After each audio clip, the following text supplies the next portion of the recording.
Revanth Reddy assembly స్పీచ్లో Chandrababu గారికి అతనికి ఉన్న సత్సంబంధాలతో వాళ్ళ రాష్ట్ర ప్రయోజనాలు ఏ విధంగా కాపాడాడు అని చెప్పేసి మనమందరం కూడా అసెంబ్లీలో ఆయన స్పీచ్లో విన్నాం. బాగానే ఉంది పాపం, తెలంగాణ ముఖ్యమంత్రిగా అతని సత్సంబంధాలు అతను కాపాడుకుంటున్నాడు.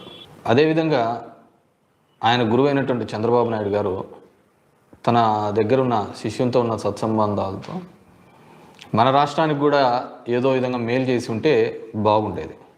ఆ మేలు కల్పించే విధంగా ఉంటే బాగుండేది. ముందు ఆయన ఏం మాట్లాడినాడో సరే మొత్తం బయట వినండి. నేను చంద్రబాబు నాయుడు గారి మీద కేంద్ర ప్రభుత్వం మీద ఒత్తిడి తెచ్చి రాయలసీమ లిఫ్ట్ ఇరిగేషన్ ఆపించిన అధ్యక్ష, నా చరిత్ర ఇది, మీ నీటి గది. ఇవాళ నేను సూటిగా చెప్పదలుచుకునే వేదిక మీద నుంచి రెండు రాష్ట్రాల మధ్యలో మంచి వాతావరణం ఉండాలని ఇప్పటి వరకు నేను సాధించిన విజయాన్ని కూడా నేను చెప్పుకోలేదు అధ్యక్ష. సూటిగా చంద్రబాబు నాయుడు గారికి విజ్ఞప్తి చేసిన నేను, రాయలసీమ లిఫ్ట్ ఇరిగేషన్ ఆపితే మేము ఏదైనా విషయాల మీద చర్చకు వస్తాము, లేకపోతే మీతో చర్చించడానికి అవకాశం లేదు. మొట్టమొదటి 3 టీఎంసీల పర్ డే అక్రమంగా నిర్మిస్తున్న రాయలసీమ లిఫ్ట్ ఇరిగేషన్ పనులను మీరు ఆపండి అని మేము వారిని క్లోజ్ రూమ్ లో అడిగితే మా మీద గౌరవంతో రాయలసీమ లిఫ్ట్ ఇరిగేషన్ ఆపేషన్ అధ్యక్ష. మీరు ఈ రోజు నిజ నిర్ధారణ కమిటీని సభ నుంచి పంపించండి.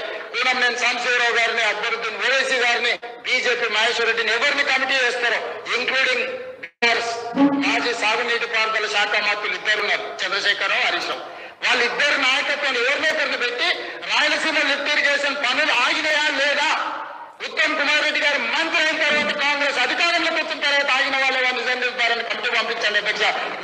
మీరు ఆదేశాలు ఇవ్వండి అధ్యక్ష. సభ నుంచి మేము అక్కడ రాయలసీమ లిఫ్ట్ 3 టీఎంసీల పర్ డే దోపిడీని ఆపించి చర్చల పేరు మీద ఈ రోజు పాలమూరు రంగారెడ్డి ఎత్తిపోతలకు అనుకూలంగా నిర్ణయాలు వచ్చి ఉమ్మడి రాష్ట్రంలో మా ప్రాజెక్టులకు మీరు ఎలాంటి అభ్యంతరాలు పెట్టకండి, మా కడుపు కొట్టకండి అని వాళ్ళ మీద ఒత్తిడి తీసుకొచ్చి ఈ రోజు ఒక కొలికి పట్టుకొచ్చిన మాట.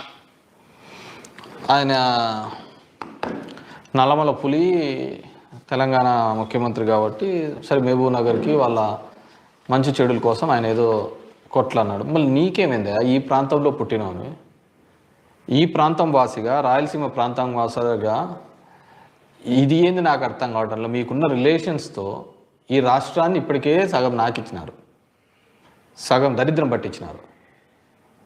ఎవరైనా కానీ బాగుంటే, రిలేషన్స్ బాగుంటే దానివల్ల మంచి నిధులు తీసుకొని రావాలి. అవన్నీ పాపం ఆయనేమో బాగానే చేసుకుంటారని నేను అసెంబ్లీ చెప్పాను.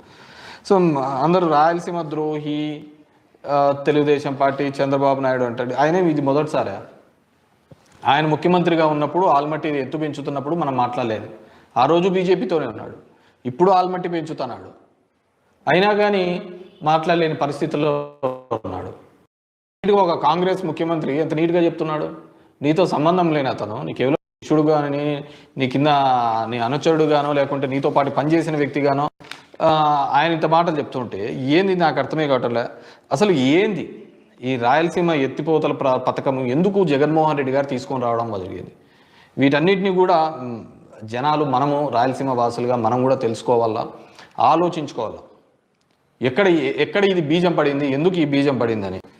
ముఖ్యంగా శ్రీశైలం నుంచి రాయలసీమకు, నెల్లూరు జిల్లాకు, చెన్నైకి తాగునీటి అవసరాల కోసం పోతిరెడ్డిపాడు హెడ్ రెగ్యులేటర్ 881 అడుగుల ఎత్తులో ఏర్పాటు చేశారు. 880 కంటే 880 కంటే ఎక్కువ ఉంటేనే పోతిరెడ్డిపాడు ద్వారా మనం నీళ్లు తీసుకొని రావచ్చు అని. అప్పుడు దానికి అంతకుముందున్న డిజైన్ని రాజశేఖర రెడ్డి గారు వచ్చిన తర్వాత దాన్ని 44,000 అడుగులకు చేసినాడు. 44,000 క్యూసెక్స్లు తీసుకొని పోవడానికి ఆయన ఏర్పాటు చేయడం జరిగింది. 44,000 క్యూసెక్స్ని తీసుకొని పోవడానికి. ఆ రోజు కూడా ఇదే దేవినేని ఉమా ప్రకాశం బ్యారేజ్ మీద దొర్లాడా, పొర్లు దండాలు పెట్టారు.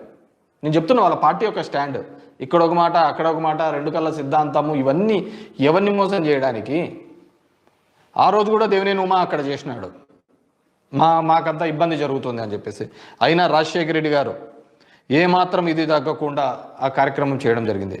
854 అడుగుల కంటే ఉంటే 7,000 క్యూసెక్స్, 841 అడుగులు ఉంటే 2,000 క్యూసెక్స్ మాత్రమే నీళ్లు తీసుకునే వీలు ఉంటుంది. పోతిరెడ్డిపాడు ద్వారా దగ్గర 101 టీఎంసీలు కేటాయింపు మనకు ఉంది. అయినా ఎప్పుడు తీసుకున్న దాఖలాలు లేవు. 2004-05లో మనం తీసుకునేది 56, 2005-06లో 78 టీఎంసీలు, 2007-08లో 48, 2009-10లో 60 టీఎంసీలు మాత్రమే పోతిరెడ్డి పాడు దాని ద్వారా మనకు పరిమితమై వచ్చింది. 2012-13లో 22 టీఎంసీలు, 14-15లో 59, 15-16లో 0.95, 16-17లో 67 టీఎంసీలు, 17-18లో 91, 18-19లో 115, 19-20లో 179 టీఎంసీలు. అంటే కేవలం 1-2 సంవత్సరాలు తప్ప 20 ఏళ్లలో మనం ఫుల్గా దాన్ని వాడుకునే లేదు, తీసుకున్న దాఖలాలు లేవు. అటువైపు తెలంగాణ చూసినాము అంటే వాళ్ళు 798 అడుగులకు వచ్చేల కల్లా వాళ్ళు కరెంట్ కొట్టడం మొదలు పెడతారు. మనం కూడా చాలాసార్లు గొడవ పడినాం, పోలీసు వాళ్ళం పెట్టినాం, ఇట్లా నీళ్లు కొట్టుకోకూడదు అని చెప్పేసి అన్నీ చేయడం జరిగింది. ఇవన్నీ అయ్యేది కాదని చెప్పేసి అప్పుడు పాలమూరు రంగారెడ్డి పెద్ద ఎత్తున పెట్టినాడు కేసీఆర్. డైలీ 2 టీఎంసీ తెక్కన 60 రోజుల లోపల 120 టీఎంసీలు లిఫ్ట్ చేసే విధంగా పెట్టినాడు. దానికి ఏది పాలమూరు రంగారెడ్డి కానీ దిండి ప్రాజెక్టు కానీ కేసీఆర్ ముందుకు తీసుకొని పోయినాడు. మనం కూడా ఆ టైంలో వాటిని అన్నిటినీ ఆపాలి అనే ఉద్దేశంతో జగన్మోహన్ రెడ్డి రైతు దీక్ష చేయడం జరిగింది, జలదీక్ష చేయడం జరిగింది కర్నూలులో. నువ్వు నేను మర్చిపోయింటావు, అన్ని రికార్డులలో ఉంటాయి. దాని తర్వాత జగన్మోహన్ రెడ్డి ఇట్లయితే కాదు, రాయలసీమ ప్రాంతం ఈ విధంగా అయితే ఇబ్బంది పడుతుందనే ఉద్దేశంతో 800 అడుగులకే రోజుకు 3 టీఎంసీలు నీళ్లు తీసుకొని పోయడానికే ఈ రాయలసీమ లిఫ్ట్ ఇరిగేషన్ ప్రాజెక్ట్ అనేది తీసుకొని రావడం జరిగింది. రోజుకు 3 టీఎంసీలు నీళ్లు తీసుకుని రావాలని దాని మీద పేరు వస్తుందని ఎన్విరాన్మెంటల్కి దీనిలకు అన్నిటికీ పోవడం జరిగింది. తెలుగుదేశం పార్టీ మనకు పేరు వస్తుందని.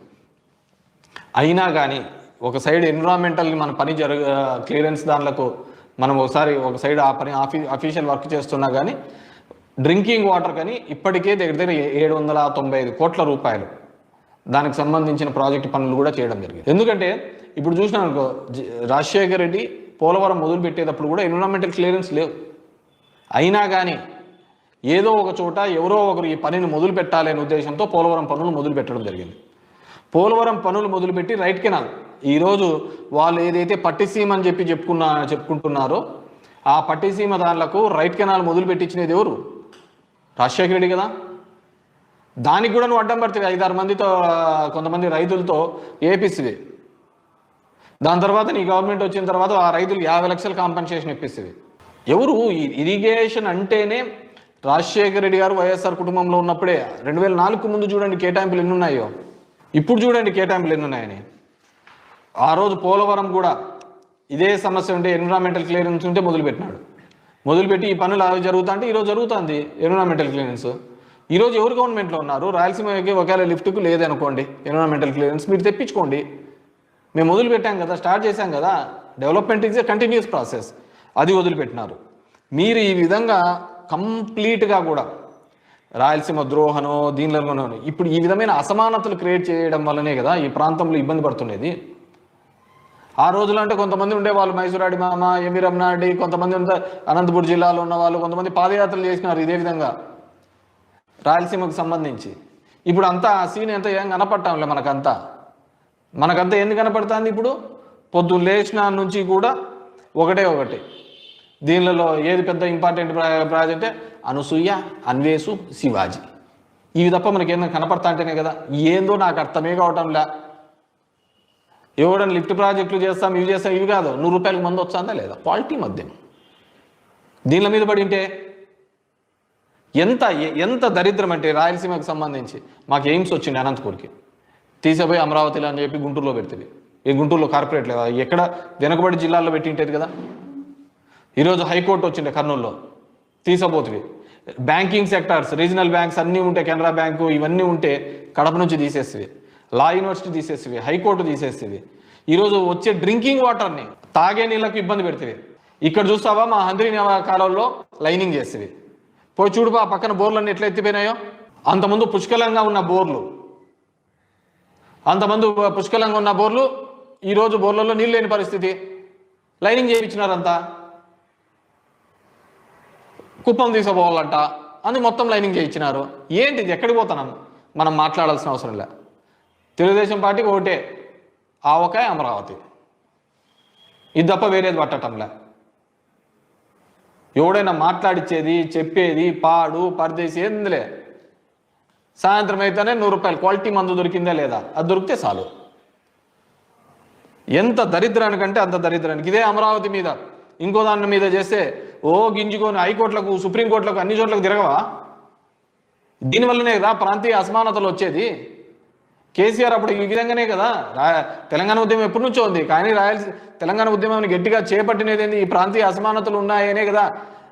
నీరు నియామకాలు అని చెప్పేసి ఆయన బయటకు వచ్చినది నీ టెన్యూర్లోనే కదా. ఈరోజు మళ్ళీ అలాంటి ఉద్యమం ఇంకోటి పుట్టించాలని చూస్తున్నావు రాయలసీమ ప్రాంతంలో. మొత్తం ఏది చూడు వేల కోట్లు తీసుకుపోయి ఒక ప్రాంతాన్ని అభివృద్ధి చేస్తున్నావు. ఎవరు అంతా నీ అనామలే ఉండేది అక్కడంతా. దానంత పెద్ద స్కామే లేదు. మీరు అన్ని నీతులు చెప్తా పోతా అంటారు. ఎంత అధ్వానంగా జరుగుతుందంటే అసలుకు గిట్టుబాటు ధర లేదు రైతులకు. చూస్తే నిన్న అచ్చెన్నాయుడు ఎక్కడో ఛాలెంజ్ చేసినాడు. ఆయన ఏం ఛాలెంజ్ చేస్తాడు? అసలు రాయలసీమకి ఏం న్యాయం చేశామో ఓపెన్ డిస్కషన్ చేస్తాను. ఆయన అచ్చెన్నాయుడు గారు చెప్పండి, ఆయన ఇది మీ ప్రాంతము అట్లా అయిపోయింది. ఉత్తరాంధ్ర కేవలం పదవుల కోసం ఉంటేనే తప్ప. నేను చేశానయ్యా 2013లో ఎండింగ్లో నేను, రఘువీరారెడ్డి, అనంత వెంకటరామరెడ్డి, హంద్రీనివా అనే మాల్యాల నుంచి దీని వరకు జీడిపల్లి వరకు మేము పాదయాత్రగా వచ్చినాము. ఎందుకంటే ఆ రోజు గట్టిగా పట్టుకోకపోతే రావు అనే ఉద్దేశంతోనే మొత్తం నీళ్లు తీసుకొని పాదయాత్ర రూపంలో తీసుకొని రావడం జరిగింది. కానీ ఈరోజు మీరు చేస్తున్నది ఏంది? కేవలం చరిత్రహీనులుగా ఉంటారు. నేనేంటంటే మా పయ్యావుల కేశవ్కి బాగా నాలెడ్జ్ ఉన్న వ్యక్తే. మా పీపీపీకి అంటే ఏం తెలియదు అనుకో ఈ ప్రాంతాల గురించి. ఇంకా కడపలో ఉన్న అతను పాపం తన సొంతదే నిలబెట్టుకోలేకపోతున్నాడు. అతను వేస్టే. ఎవరికి వాళ్ళ స్వప్రయోజనాలు ఉన్నాయి. నేను కేశవ్, నువ్వన్న మా జిల్లాగా రాయలసీమ ప్రాంత వాసిగా అవగాహన లేని చంద్రబాబు నాయుడు గారికి మీరన్నా చేయండి, దాని గురించి ఫైట్ చేయండి. ఈ రాయలసీమ ప్రాజెక్టు మీరేం చేసినారో చెప్పండి. ఊరికే మనమే అంతా మంచి ప్రభుత్వం ఇవే. ఈ చిడతలు ఎక్కువైపోయినాయి. ఈ చిడతలు పవన్ కళ్యాణ్ ఎక్కడ పోయినాడో తెలియదు.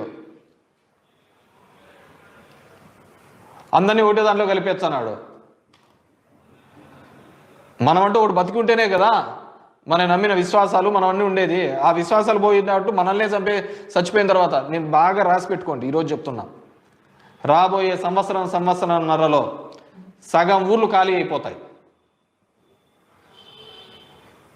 మీరు ప్రభుత్వంలోకి వచ్చిన తర్వాత మమ్మల్ని వైసీపీ వాళ్ళని ఇబ్బంది పెడుతూ చాలామంది ఊర్లు ఖాళీ చేసిన పరిస్థితులు అనుకుంటున్నారు. మీరు అలా కాదు చేస్తున్నది. మీ చర్యల వల్ల, ప్రభుత్వ నిర్ణయాల వల్ల గ్రామాలలో పని లేకుండా ఊర్లు ఖాళీ చేసే సందర్భం రాబోతుంది. ఈరోజు ఉపాధి హామీ పథకము కంప్లీట్గా తుట్లు పొడిచినారు. మనమంతా దానికి పేరు మార్చినారు, గాంధీ పేరు మార్చినారనే దాని మీద ఉన్నాం. ఎంత అంటే అంత దానికి సంబంధించిన సత్య చెప్తాడు, దాంట్లో కూడా రాముడి పేరు ఉంది కదా అంటాడు. రాముడి పేరు కదా, పథకం ఎట్లా పోతుంది అని. వచ్చే ఫండ్స్ ఎంత, గ్రాంట్ ఎంత, ఏమైపోతున్నాయి, దాని గురించి మాట్లాడండి. 40% ఎప్పుడు పెట్టుకుంటుంది స్టేట్స్? 40% స్టేట్లు పెట్టుకునే పరిస్థితి ఉంది అంటున్నా నేను. 40% స్టేట్లు ఎన్ఆర్జీఎస్లో పెట్టుకోలేవు. ఆ రోజు ఎందుకు తీసుకొని వచ్చినారు? ఇదే అనంతపురం జిల్లాలోనే అది పని మొదలు పెట్టినది రాజశేఖర రెడ్డి గారు ఉన్నప్పుడు. ఎందుకు ఆ రోజు రైతాంగం అంతా కూడా ఆత్మహత్యలు చేసుకుంటున్నారని అప్పుడు రాజశేఖర రెడ్డి గారు పిసిసి ఆధ్వర్యంలో, ప్రతిపక్ష నాయకుడు ఆధ్వర్యంలో పాదయాత్రలు చేసి రైతులందరినీ ఒకటే చేసి వీళ్ళకందరికీ చెక్కులు ఇచ్చి తర్వాత అందరికీ డబ్బులు ఇచ్చి సాయం చేసి నెక్స్ట్ రాజశేఖర రెడ్డి గారు నేను ముఖ్యమంత్రి అయితానని మీకు అండగా ఉంటాననే ఉద్దేశంతోనే ఈడే బండ్లపల్లికి నార్పల్లికి తీసుకొని వచ్చి ప్రధానమంత్రి మన్మోహన్ సింగ్ తీసుకొని వచ్చి ఎన్ఆర్జీఎస్ తీసుకొని వచ్చినాడు. నేను ప్రౌడ్గా చెప్తా, దానివల్ల ఈ ప్రాంతంలో ఫ్యాక్షన్ తగ్గింది. ప్రతి ఒక్కరు కూలికి పోతున్నారు, పనులు దొరుకుతున్నాయి. అది ఒక హక్కుగా తీసుకొని రావడం జరిగింది. ఈరోజు ఆ ఎన్ఆర్జీఎస్ తుట్లు పడిచినాడు. రైతులకు గిట్టుబాటు ధర లేదు, వలసలు మళ్ళీ మొదలవుతాయి. రైతులు ఎందుకు ఎందుకు ఆత్మహత్యలు చేసుకుంటారు? వేసిన చోట బోర్లు వేస్తా అంటాం, నీళ్లు పడవు, పోతా ఉంటుంది అదొక వ్యసనంలాగా. 2, 3, 4, 5 కాకపోతే అప్పులు తప్పక ఉరికంబాలెక్కే. మళ్ళీ ఆ పాత రోజులు తీసుకొని రావడానికి చంద్రబాబు నాయుడు నీ టెక్నాలజీ, నీ కథ, నీ ఇది అన్ని పక్కన పెట్టిన ఆయన మనుషులు బతికేటట్లు చూడండి.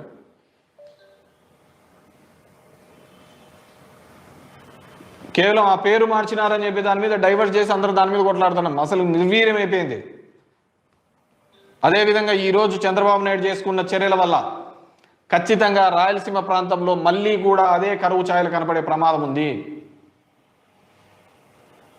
ఆ రోజు రాజశేఖర రెడ్డి జలయజ్ఞం అంటే ధనయజ్ఞం అన్నారు, లక్షల కోట్ల దోపిడీ అన్నారు. మీరేం చేసినారు? దాని కొనసాగింపే కదా, దానికి ప్యాచ్ వర్క్లే కదా మీరు చేసినది. వేరే వాళ్ళు చేసిన దానికి పేర్లే కదా మీరు మార్చినది. కొత్తగా ఏం చేశారు? మీరు పేరు మార్పే కదా చేసినది, వేరేదేం చేయలేదు.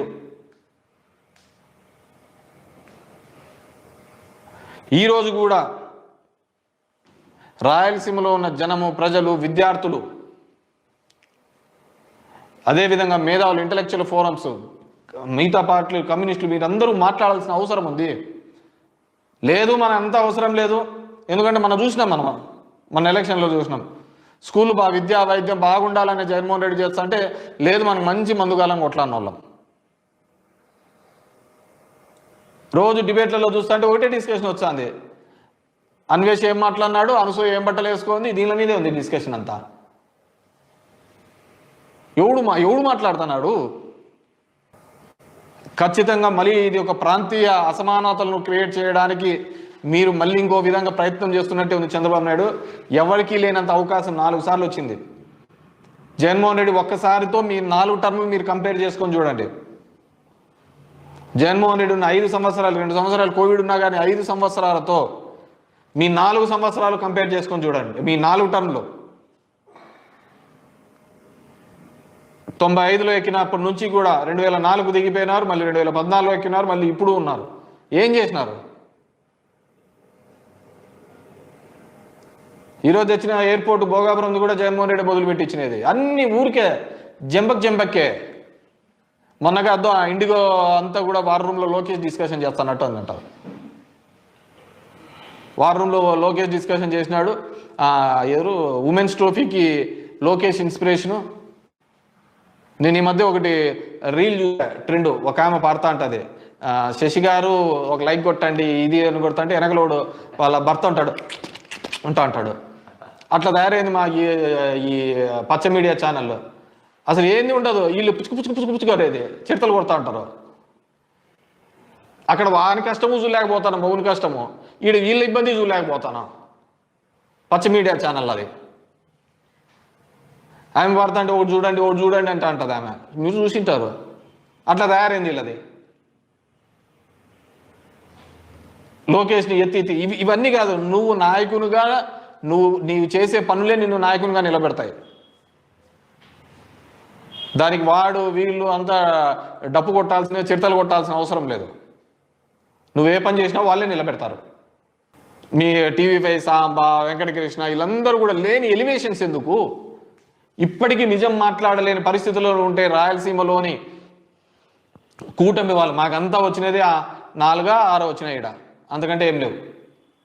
మా జిల్లా స్వీపు కర్నూలు జిల్లాలో ఏదో 2 వచ్చినట్టున్నాయి, కడప జిల్లాలో 3 వచ్చినట్టున్నాయి, చిత్తూరు జిల్లాలో 2 వచ్చినట్టున్నాయి.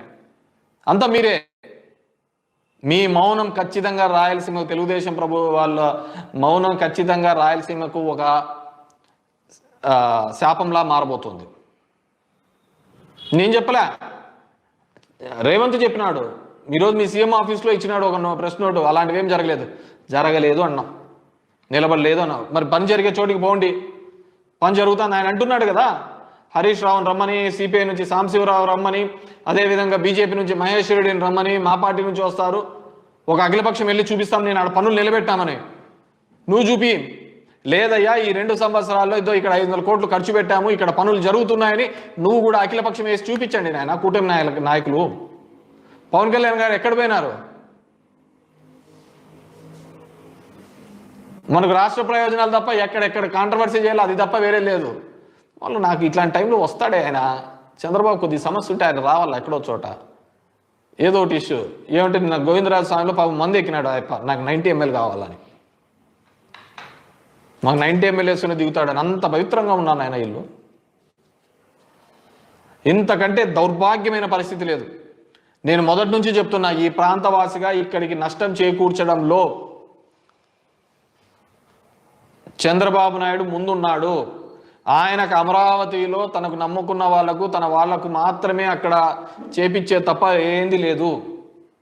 రాష్ట్రం అంతా ఒక ఎత్తు అయితే అమరావతిని ఒక ఎత్తుగా తీసుకొని అది సింక్ అయిపోయే ప్రాజెక్టు. ఇప్పుడు మీరు ఎక్స్పాన్షన్ పోతున్నారు, దానివల్ల ఉన్న రైతులు కూడా మిమ్మల్ని తిట్టుకుంటారు. ముందు వాళ్ళకి ఏంది చేయకుండా, నీ ఆశలు చాలా పెద్దగా ఉన్నాయి, నీ కోరికలు బాగా పెద్దగా ఉన్నాయి, కానీ అవన్నీ నెరవేరవు. కిందికి దిగు. ఆ రోజు మీరు ఆ క్లోజ్డ్ వాల్స్ మధ్య మీకు జరిగిన డిస్కషన్ ఏంది, బయట జరుగుతున్న డిస్కషన్ ఏందో చెప్పు. ఎందుకంటే ఇప్పటికీ కూడా ఎగువ ఉన్న దానిలో ప్రాజెక్టులలో కడుతున్నారు. కృష్ణా రివర్ మీద ఇప్పటికీ ప్రాజెక్టులు కడుతున్నారు, దాన్ని ఎత్తు పెంచుతున్నారు. దయచేసి మీరు ఒకవేళ మాట్లాడలేని పరిస్థితి ఉంటే కూటమి వాళ్ళు, మీకు సంబంధించిన పార్టీ వాళ్ళకి పోయి చెప్పండి, ఈ విధంగా చేస్తే ఈ ప్రాంతం అంతా సర్వనాశనం అయిపోతుంది అని. షార్ట్ టర్మ్ గోల్స్ కాదు, ఇది ఎంత ఏదో రీల్స్ చూస్తున్నట్టు కాదు లైఫ్. ప్రభుత్వం తీసుకునే ప్రతి నిర్ణయానికి వెనకాల కూడా భవిష్యత్తులో చరిత్రలో అది మిగిలిపోయే విధంగా ఉండాలని, చరిత్ర అంతా కూడా ఏది చూసినా కానీ ఈ ప్రాంతానికి మోసం చేసిన వానిలాగా చంద్రబాబు నాయుడు మిగిలిపోయే విధంగా ఉండకూడదు. సరే అది జనాల యొక్క తప్పులేనా అట్లా చూస్తే కదా. ఆయన ఏ రోజైతే చెప్పిన మాట మీద ఉన్నాడు, ఏ రోజైతే చేసినాడు చెప్పు. ఆయన వేస్తున్నారు కదా, ఏదో అప్పటికప్పుడు చెప్తా అంటాడు. మన ఆలోచన ఏంటంటే ఎవడు మంచి చేసినాడని కాదు, నెక్స్ట్ ఎవడు ఎక్కువ చేస్తాడని ఆశ పెడతాడో అందుకే పోతాను. రేపొద్దున ఇంకోటి వచ్చాడు, ఇంకా నేను ఒక 10,000 ఇచ్చానంటాడు. సరే వాళ్ళెంబడే మనకుండాలి కదా. ఇంకా పార్టీలన్నీ ఇంకోటని చెప్పేసి పోతాంటే అలాగే వచ్చింటాము, అలాగే దరిద్రంగా ఉంటాము. దయచేసి ఇప్పటికైనా సీఎంఓ ఇచ్చిన పత్రిక ప్రకటన సరిపోదు, అఖిలపక్షాన్ని పిలుచుకొని పోండి అక్కడికి. లేదు రాయలసీమలో ఇక్కడ ప్రాజెక్టు జరుగుతోంది, ఈ లిఫ్ట్ ఇరిగేషన్ ప్రాజెక్టు జరుగుతోంది, దానికి సంబంధించిన ఎన్విరాన్మెంటల్ క్లియరెన్స్లు అలాంటివి ఏవైనా ఉంటే ఇబ్బందులు పోయి తెచ్చుకునే ప్రయత్నం చేయండి. ఉన్నది నడిపేయండి, తర్వాత కొత్త బనకచర్ల గినకచర్ల ఇవన్నీ తర్వాత చూద్దాం. మీరు కొత్తగా తెచ్చినది ఏమీ లేదు.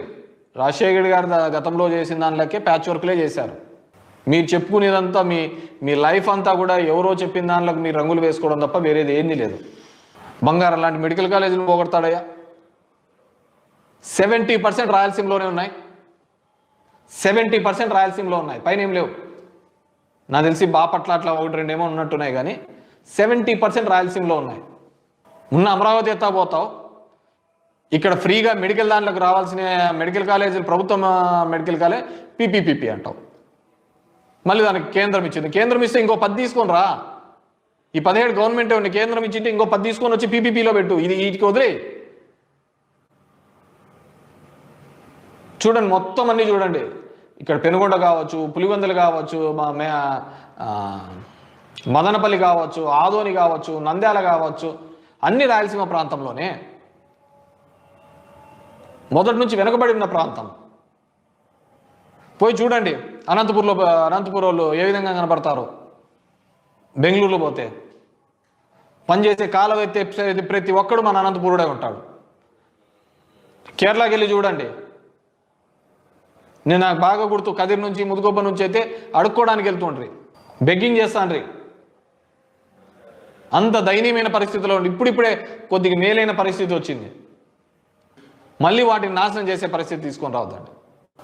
అనంతరం ఎడారిగా మార్చే దిశను ఇప్పటికైనా చంద్రబాబు నాయుడు గారు వెనక్కి తీసుకోవాలి.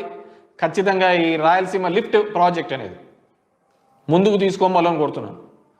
జగన్ రెడ్డి ఏం చేశాడని ఒత్తుకుంటా అంట కదా. ఇవి జగన్ రెడ్డి చేసినది. ఆయన లేని తర్వాత తెలుస్తుంది మీకంతా. విద్యా వైద్యంలో తీసుకొని వచ్చిన ప్రతి మార్పు ఏ ప్రభుత్వమైనా గొప్పగా ఏం చేయాలా? ఏ ప్రభుత్వమైనా చేయాల్సింది బేసిక్ విద్యా వైద్యం. దాని మించినది వేరేది ఏంది లేదు. మిగతాదని తర్వాత సంగతి. దానిని ఫస్ట్ ప్రయారిటీ పెట్టుకొని చేసినారు కదా ఈ జగన్మోహన్ రెడ్డి ప్రభుత్వం, వైఎస్ఆర్ ప్రభుత్వం. ఏందో అతను గాలి మాటలు చెప్పడం, ఆ గాలి కూతలు నమ్మడం, గాలి కూతలు కుయ్యడం. పోయి చూడండి తెలుస్తూ ఉంటుంది. రైతులు పండించిన పంటను కొట్టేసుకుంటా పోతా అంటే రోజు చెనిక్కాయలు గిట్టుబాటు లేదు, కందికి గిట్టుబాటు లేదు, ఏ దానికి గిట్టుబాటు లేదు. అరటి ఈరోజు 20,000 పెద్దగా రాస్తారు, మళ్ళీ ఒక వారం భాగాల కల్లా అరటి 2,000 అని రాస్తారు. అంత దయనీయమైన పరిస్థితిలో ఉంది. ఖచ్చితంగా చంద్రబాబు నాయుడు గారు మీరు రాయలసీమ ద్రోహిగా మిగిల్చిపోతారు చరిత్ర పుటల్లో. సీఎంఓ నుంచి కాదు రావాల్సింది, మీ వాళ్ళు ఖచ్చితంగా అందరినీ పిలుచుకొని పోయి మాట్లాడాలని చెప్పేసి కోరుతున్నాను. ఇప్పటికైనా మనమైనా కూడా చిన్న చిన్న దాంట్లో నేను ఇంతకుముందు చెప్పాను కదా, ఇవి కాదు ప్రియారిటీస్. మనం డిస్కస్ చేయాల్సింది అవి కాదు. There are n number of people. ఇప్పటికీ ఇదేంది, ఈ దేశంలో ఏంది లేదు, జరుగుతున్న పరిణామాలు అన్నీ కూడా ఏం లేవు, అన్నీ మనం ఏంది లేదు, అన్నీ ఇద్దరు గుజరాతీలకు అమ్ముతున్నారు, అంతకంటే వేరేది ఏం జరగటం లే ఇక్కడ. ఎవడో ఒకడు మాట్లాడకపోతే ఇలాగే నాశనం అయిపోతాం.